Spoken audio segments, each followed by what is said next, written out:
JP poll is out for week 5. I got hard disagreement with my own model this week. We're not on speaking terms. I haven't even looked at the screen. So here's the situation. These are not my rankings, but I'm glad that I do my rankings. See, there it is. There's the helpful tutorial there. These are not rankings. That is on Thursday. And I did not used to give out my own rankings because everyone else does it. But the more and more I look at the JP poll stray further from God, the more and more I realize, no, the commissioner's poll is needed. I'll put this out and we'll listen to a solid 48 hours of moaning and complaining. And in this case, it's going to be warranted because the JP poll is fairly ridiculous this week.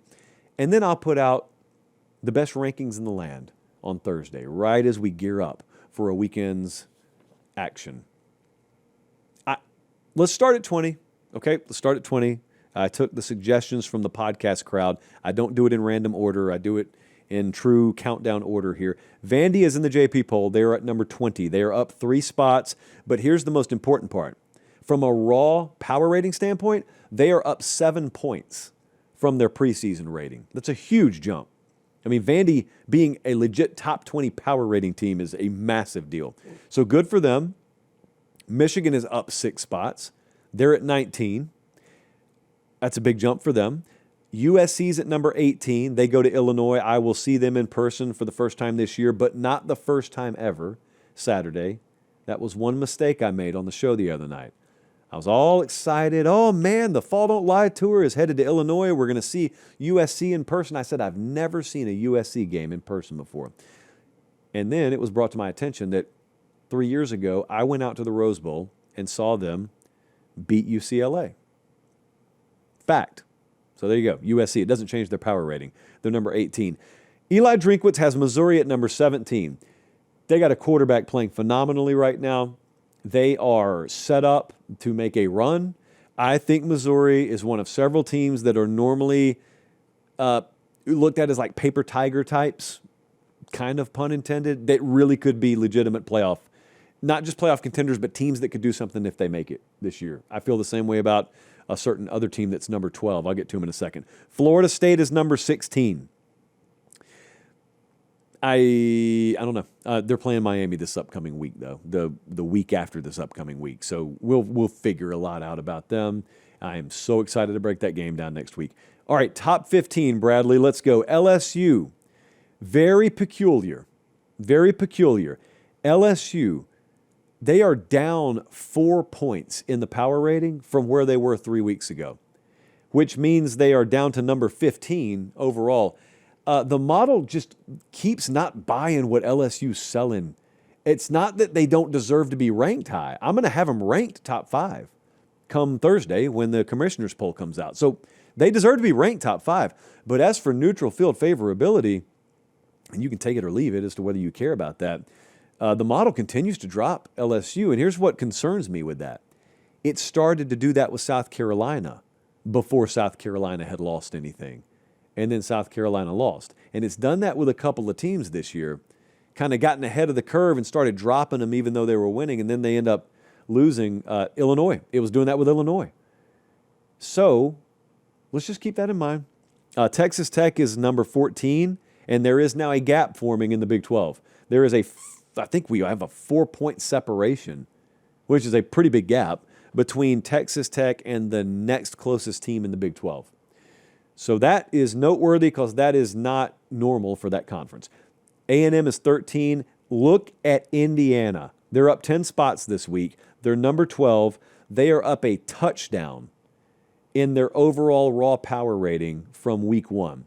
I cannot stress this in strong enough terms. We never took Indiana seriously as a team that could do damage if they made the playoffs last year. We thought they deserved to be in the playoff. They were never winning a game once they got in. This is a different team.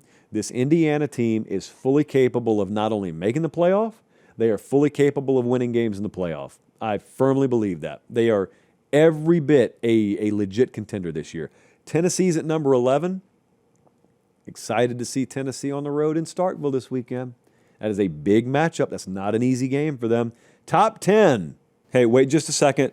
I appreciate you guys watching. Most of you are subscribed. If you're not, please do so. It's free. It helps us keep the show free, and that's how we do college football year-round. All right, back to the video. Oklahoma's at number 10. Of course, yes, I saw the news today. They have lost John Mateer for several weeks, starting quarterback, injured the hand against Auburn. He is going to miss, they got a bye week this week, right? Then they got the Kent State game. Then they got Texas. My guess is he misses the Texas game, but I know there's a lot of hope that maybe he's back by the time they play Texas. Anyway, forget about that for a second. Oklahoma's power rating here at number 10 is with John Mateer. So without him, which would be temporary, we would adjust that. They may not be top 25 without him. So fingers crossed he's back soon. Ole Miss is up 4 spots at number 9. The model's been notoriously anti-Ole Miss in the past, so this is noteworthy. Model's getting higher and higher on Ole Miss. Notre Dame at number 8. Again, I know they're a multi-loss team. You either understand what we're doing here or you don't. They would be favored over most teams in the country, including many undefeated teams. Josh, why even play the games? So we can determine winners. But look, you got him at number 8. It doesn't look like you care who wins. No, in this, I don't care who wins. I care who would be favored. In the commissioner's poll on Thursday, I care who wins. Miami's number 7. Does that seem low to you? Especially when Texas is sitting number 6. Miami against Texas right now. If you think I'm taking Texas over Miami on a neutral field, drugs. And yet the model is sitting here trying to sell me on the fact that everything's right in Austin again because Arch Manning flexed on some poor DB that's going to be bagging groceries 3 weeks from now. It's good. We just bumped Texas up. What did we bump them up 5 spots? We didn't do anything. I got nothing to do with this. Texas does not belong number 6. But here's what's in play. This thing heavily factors in talent. Heavily factors in talent. Because 9 times out of 10, that's what should be factored in when it comes to a power rating. When they're formulating spreads over at FanDuel, I promise you, they're heavily baking in talent profiles. Well, that matters unless your performance level is not matching your talent rating. And if it's not, then there's a lot of money to be made betting against that kind of team. I say all that to say, Texas, even in power ratings, should not be number 6 right now. But they are. Shame on you. Shame on the model. Not shame on me. Couldn't be me. Shame on the model. All right, top 5. Penn State's number 5. They play number 2, Oregon, this week. Bama's number 4. They play number 3, Georgia, this week. Ohio State's number 1. They play at Washington this week. There's a lot of probably question, as there was last week, about Bama. Bama number 4, how could that be? Bama got embarrassed by Florida State week 1. I know, I watched the game. What's your point? Well, the point is they shouldn't be number 4. Why not? Well, I mean, what are you trying to say? Put them number 4. I'm saying they'd be favored over everybody beneath them. That's what I'm saying on a neutral field. Well, where's the proof of that? The proof is right there on the board this week. Did you notice what that spread is against Georgia? Bama at Georgia.